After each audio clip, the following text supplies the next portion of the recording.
Bon, on commence le premier exercice direct dans le vif du sujet entre des farmer walk et des clean press. One eternity later. Donc voilà, les farmer walk, c'est l'un des exercices les plus chill à tous les niveaux, peu importe ton objectif. Donc on alterne ça avec du clean press. J'ai dû faire une 50aine d'allers-retours, je pense. Honnêtement, je compte pas en fait. Dès que je commence à être essoufflé, en fait, c'est là que je compte.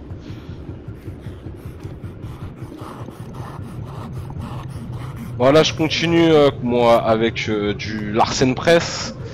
Donc là, on prend très peu de temps de récup, parce que je dirais on n'a pas le temps en fait. Donc je vais prendre des vrais temps quand il y aura des vrais poids. Avant, je dirais ça sert à rien, sachant que voilà, je fais que des 5 reps et je vais faire alors un pseudo max, hein, parce que on va dire c'est pas l'objectif de cette séance là. Là c'est, on va dire, un petit rattrapage, parce que le Larsen press, c'est bien qu'on a une descente de merde comme moi. Donc voilà. La piste de crocodile.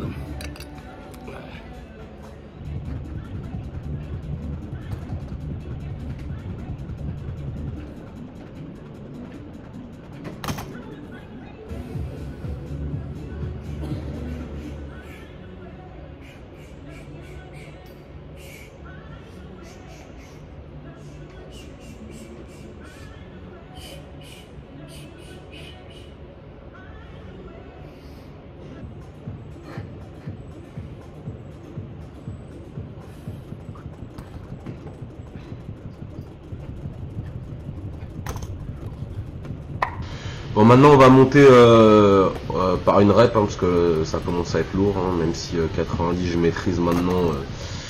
Quand je boxais aux alentours de 60 kg, c'était très lourd. C'est un poids que je maîtrise, mais c'est le matin et je fais une variante, donc on ne sait jamais. C'est que le vrai mouvement touche le sol.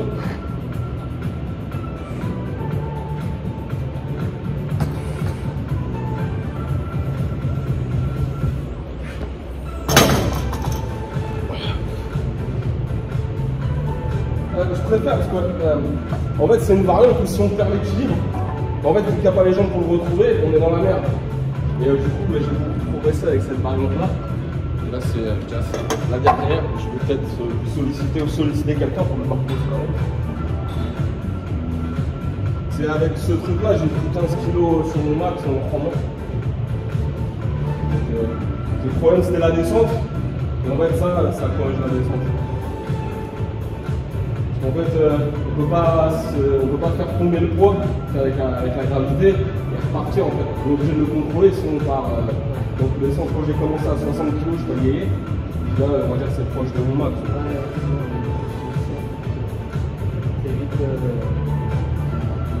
Après, c'est pas le même mouvement, parce que là en fait, c'est latéral, alors que là le mouvement c'est un truc comme ça en fait. Plus on est débutant, plus ça ressemble, et plus on est avancé, plus c'est un truc comme ça en fait. Après, je suis loin de faire un truc comme ça, mais je suis aussi loin de faire un truc comme ça. Je suis vraiment pile entre les deux.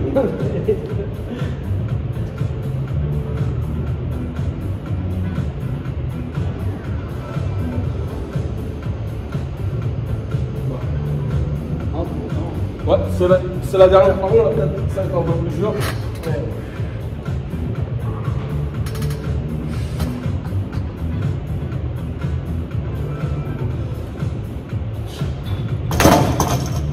Merci.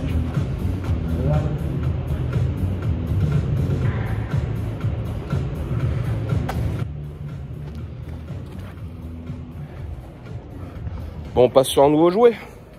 Mais avant, qu'est-ce qu'on fait? Avant de changer de jouet, ça c'est pour toi Ruben, quand tu regarderas.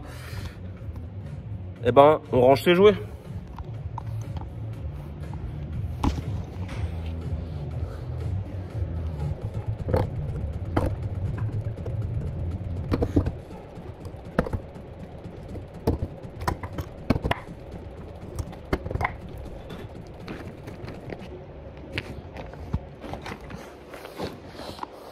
Donc théoriquement on finit par le cardio, mais en fait on s'en fout de la théorie.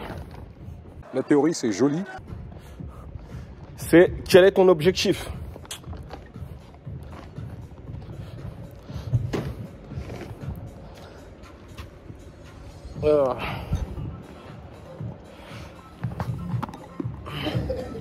Très important de bien régler comment la cage à squat, parce qu'avant je la mettais un petit peu trop haut. En fait quand elle est lourde, je me rendais pas compte, je mettais sur la pointe des pieds. En fait il vaut mieux mettre la barre entre guillemets trop bas que trop haut, comment ça pour éviter de se blesser bêtement. Donc voilà ce qu'on fait et voilà. Là j'ai acheté des chaussures spéciales pour faire du squat parce que j'ai une mobilité de merde. Donc voilà, j'ai quelques petits tips que j'ai utilisés en surélevant mes pieds, tout ça. Mais le problème c'est si tu places pas on va dire tes supports de la même façon à chaque fois. Donc là c'est la toute première séance avec des chaussures adaptées. Oh, c'est le problème d'avoir des putains de gros pieds. Ah, donc là on a bien calé le setup et du coup je mets un angle pour voir si j'arrive bien à descendre aussi bas qu'avec les petits disques que je mettais sous mes pieds avant. Donc là je suis plutôt content parce que ça a l'air d'être fluide. J'ai l'impression que je suis pas assez droit, mais ça va se corriger avec le temps. C'est pas un problème, c'est que au moins j'ai pas l'impression de partir en avant ou en arrière comme ça pourrait être le cas avec des chaussures plates.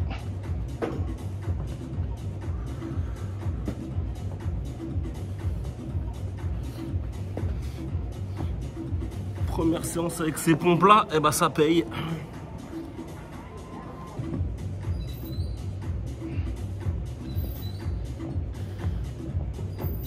Donc là il y a toujours pas très lourd, là j'essaye de voir si j'arrive à tenir en bas sans encombre. Donc c'est ok. Donc là j'ai quand même testé on va dire le fait de rester en bas sur la rap d'avant. Là j'essaye pas d'enquiller les reps, j'essaye de voir si j'arrive bien à garder la cohérence technique tout en augmentant le poids pour savoir à quel poids je vais travailler. Parce que comme j'ai dit, voilà, c'est la première fois que je m'entraîne avec des godasses adaptés. Voir si je redémarre très très bas en faisant du x5, comme je dis, voilà, le x10 ça sert à rien, c'est une perte de temps. Même du x5 c'est beaucoup par rapport à mes objectifs, mais étant donné que là c'est un mouvement que j'ai pas emmagasiné les reps, du coup je vais pas avoir comment on va dire une qualité technique très importante. Donc là le fait de rester en x5 ça me permet d'accumuler des reps, d'être quand même à un poids relativement bas, donc pas de risque de blessure et surtout pouvoir avoir un axe de progression très lent, mais comment on va dire avec quasiment aucune période de stagnation. Parce que voilà, je suis très débutant sur ce mouvement là par rapport aux autres mouvements du SBD.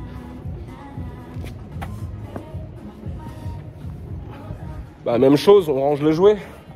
Bon, plutôt cool parce que j'ai jamais fait de séance avec ces chaussures parce que j'ai une mobilité de merde. Et du coup je l'ai travaillé et je peux enfin bosser avec les chaussures, donc je vais pouvoir enfin mettre des vrais poids. Voilà. La routine anti-fragile des darons solides. Plus il y aura des gosses incultes et plus il y aura des dossiers que les juges instruisent. Hier je parlais avec un petit devant la tour, je crois qu'il osait pas me dire qu'il me trouvait lourd, je lui disais que personne appellerait les secours, personne quand il va décider de mettre fin à ses cours. Ouais je sais mon frère, tu veux faire la fête, je suis désolé ma gueule mais j'ai pas la recette. Chaque jour ici on compte une défaite, chaque jour ici la même histoire se répète. Soulève la terre, arrête de brasser de l'air.